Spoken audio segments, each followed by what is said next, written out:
அனுப்பி இருக்கிறது. பாராளுமன்றத்தில் என்ன சட்டம் கொண்டு வருவாங்களே தெரியாது. எப்படிப்பட்ட ஆபத்தில் இந்தியா போய்கொண்டிருக்கிறது தெரியுமா? சோதம் கொமோராவாக மாறிக்கொண்டிருக்கிறது. வேசித்தனம் பெருகிக் கொண்டிருக்கிறது. இன்னொரு வேதனையான காரியம் சொல்லட்டுமா?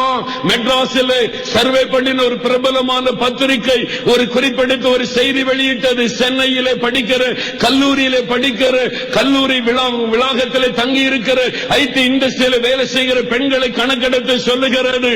தமிழ்நாட்டிலே திருமணமாகாத 60% வாலிப பெண்கள் திருமணத்திற்கு முன்பாகவே கற்பை இழந்து விடுகிறார்கள் என்கிற வேதனையான செய்தி இன்றைக்கு கணக்கெடுத்து சொல்லப்பட்டிருக்கிறது. தெரியுமா?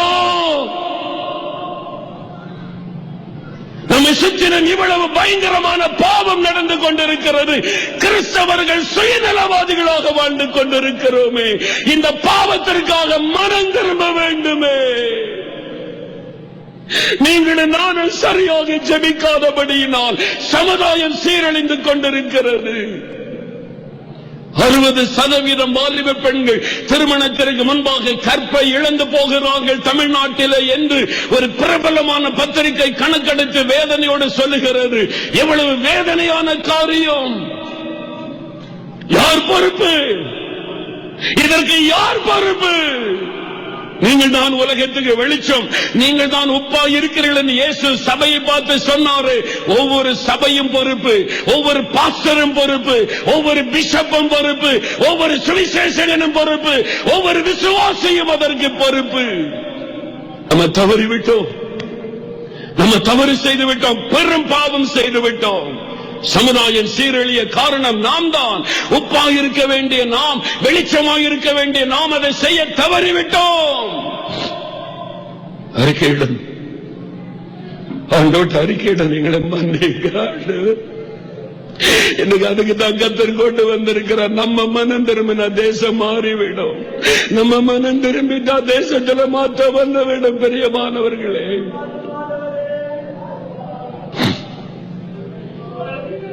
நான்காவதாக அரசாங்கத்தினுடைய பாவம். அரசாங்கத்தினுடைய பாவம் என்ன தெரியுமா? தமிழ்நாட்டில் மிகப்பெரிய ஒரு பாவம் டாஸ்மார்க் கடை, மதுபான கடை. ஒரு கணக்கெடுப்பு சொல்லுகிறது, தமிழ்நாட்டில் 7.5 கோடி மக்கள் 1,25,00,000 பேர் குடிகாரர்களாய் மாறிவிட்டார்கள். 1,25,00,000 பேர் குடிகாரர்களாய் மாறிவிட்டார்கள். 4ல் 1 குடிகாரர்கள் தமிழ்நாட்டில்.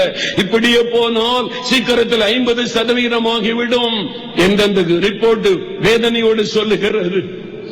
ஒரு நாளைக்கு 49 லட்சம் பேர் தினமும் குடிக்கிறாங்க.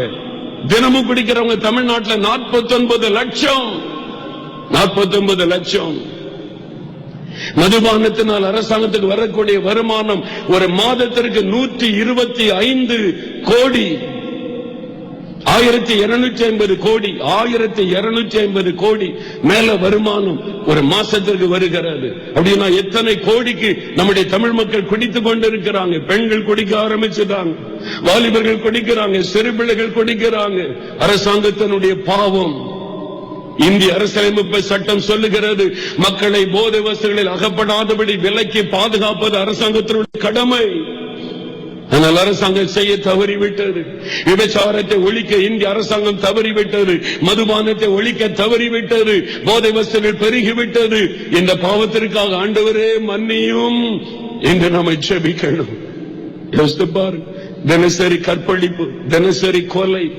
செய்தித்தாள புரட்டினா தகப்பன் மகனை கொலை செய்தான், மகன் தகப்பனை கொலை செய்தான், மனைவி புருஷனை கொலை செய்தான். குடிச்சிட்டு வந்து கொடுமை தாங்க முடியாம குடிகார கணவனை கொலை செய்கிற மனைவி, பிள்ளைகளை கொலை செய்கிற தகப்பன், என் ஆசைக்கு இணங்கல சொந்த மகளை. கேவலமான ஒரு காரியம், கேவலமான காரியம். மேடையில சொல்ல விடாத அருவருப்பான காரியம் தேசத்தில் பெருகி நிற்கிறது மதுபானத்தினால். நம்ம தவறிட்டோம், நம்ம ஜெபிக்க தவறிட்டோம். நம்ம வீட்டுல ஒரு வியாதி வந்தா உபவாசம் பண்றோம், அழுகிறோம், ஜெபிக்கிறோம், 1000 பேருக்கு போன் பண்றோம். தேசத்தில் இவ்வளவு பாவம் பெருகி இருக்கிறது, நம்ம எப்படி ஜெபிக்கிறோம்? நம்ம பாவம் செய்துட்டு எல்லாரும் முழங்கால் படியிடும், எல்லாரும் முழங்கால் படியிடும். கர்த்தருக்கு முன்னால்